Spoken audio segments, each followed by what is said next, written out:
It's as strong as battery acid, and it can melt steel. But it lives inside of us and helps digest our food. This is stomach acid. Is stomach acid dangerous?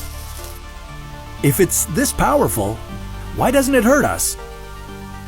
And what would happen if we jumped into a pool full of this stuff? This is What If. And here's what would happen if we jumped into a pool full of stomach acid.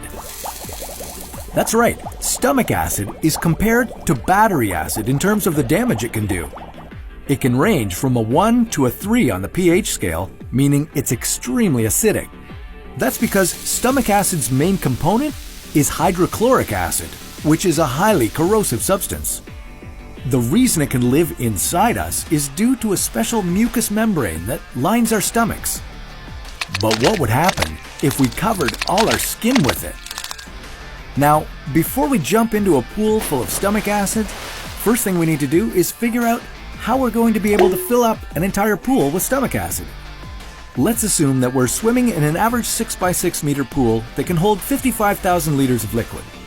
A stomach can produce at most 1.5 liters of stomach acid a day, so to fill up an entire pool, we'd need the stomachs of over 50,000 people.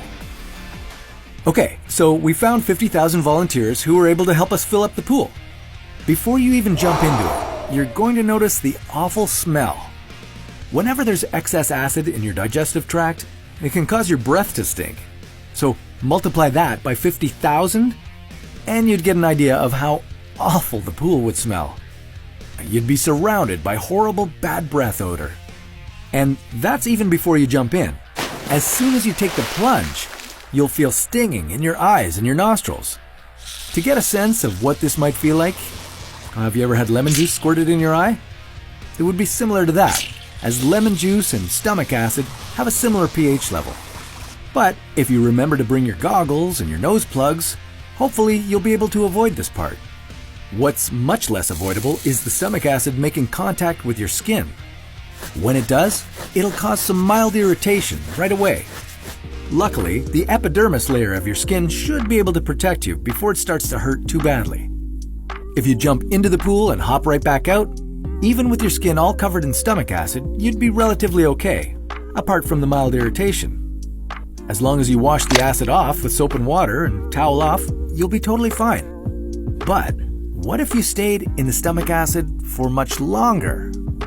If you didn't get out right away, the acid would slowly eat your skin. This would eventually leave you covered in 2nd and 3rd degree burns. If you didn't manage to cover your eyes during the swim, you'd slowly lose your vision and end up blind. And your nose? It would dissolve from the inside if the acid touched it long enough. Oh, and if you accidentally swallow some of it, you'll inevitably vomit it back up. Ugh, what'd you have for lunch? So, given the dangers here, it's probably best you don't try it. You'd be best to leave stomach acid where it belongs, and that's inside of us, digesting our food. But what if we went inside a stomach? More specifically, a whale's stomach? Well, that's a story for another What If.